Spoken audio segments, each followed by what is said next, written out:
स्वागत है आपका। आप देख रहे हैं बधिरों के लिए समाचार। मेरे साथ हैं रजनी कालरा। आइए करते हैं खबरों की शुरुआत। बीजेपी महादेव ऐप घोटाले को लेकर कांग्रेस पर हमलावर है। छत्तीसगढ़ के मुंगेली में पीएम मोदी ने भी कांग्रेस पर जमकर निशाना साधा। पीएम ने कहा कि कांग्रेस के लोग बताएं कि घोटाले का पैसा कहां कहां तक पहुंचा।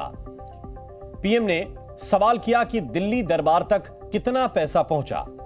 वहीं इस पूरे मामले में सीएम भूपेश बघेल ने पलटवार किया है।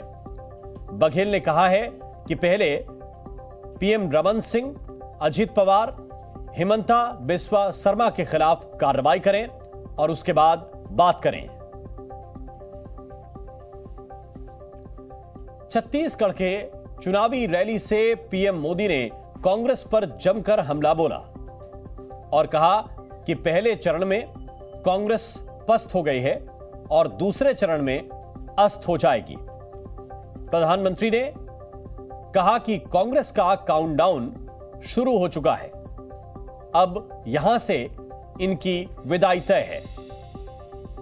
पीएम ने शायराना अंदाज में भी कांग्रेस पर निशाना साधा और कहा कि कांग्रेस सरकार चला-चली की बेला में है। कांग्रेस सरकार अब कुछ दिनों का ही खेला है। दिवाली पर आतिशबाजी के बाद दिल्ली में प्रदूषण का स्तर फिर से बेहद खराब श्रेणी में पहुंच गया, जिस पर दिल्ली सरकार ने बैठक की। गोपाल राय ने दिल्ली में प्रदूषण के लिए यूपी और हरियाणा को जिम्मेदार बताया और कहा कि दिल्ली में यूपी और हरियाणा में जो पटाखे फोड़े गए उसकी वजह से प्रदूषण बढ़ा है। गोपाल राय ने ऑड इवन पर भी बयान दिया और कहा कि जरूरत पड़ी तो ऑड इवन पर फिर विचार करेंगे। दिल्ली में प्रदूषण पर अब बयानबाजी भी तेज हो गई है।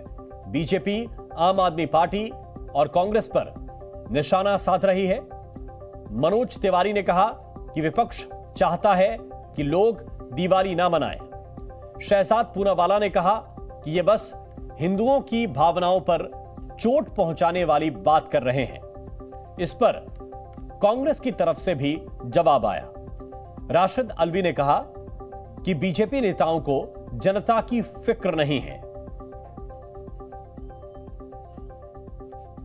सलमान खान के फैंस उनकी टाइगर 3 का बेसब्री से इंतजार कर रहे थे और जब यह फिल्म सिनेमाघरों में रिलीज हुई तो मालेगांव के एक थिएटर में फैंस बेकाबू हो गए और उन्होंने थिएटर के अंदर ही आतिशबाजी करना शुरू कर दिया, जिसका वीडियो सामने आया है, जहां थिएटर में टाइगर 3 फिल्म चल रही थी और लोग सीटों के पास जमकर आतिशबाजी कर रहे थे।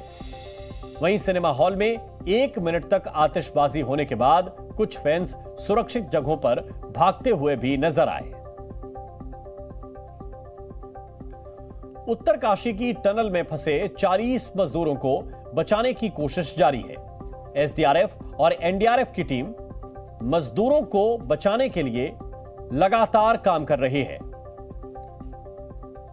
उत्तराखंड के सीएम धामी भी हादसे वाली जगह पहुंचे।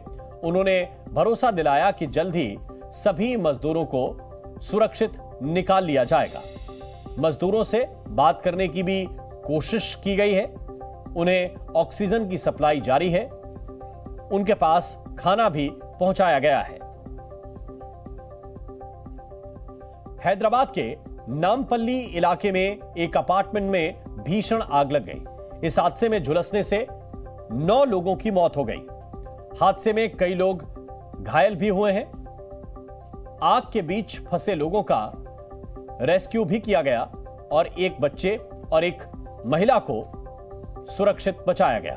फिलहाल कड़ी मशक्कत के बाद आग पर काबू पा लिया गया है। और इसी के साथ बधिरों के लिए समाचार में बस इतना ही। वक्त एक छोटे से ब्रेक का है। ब्रेक के बाद देखिए राजपथ शोभना यादव के साथ।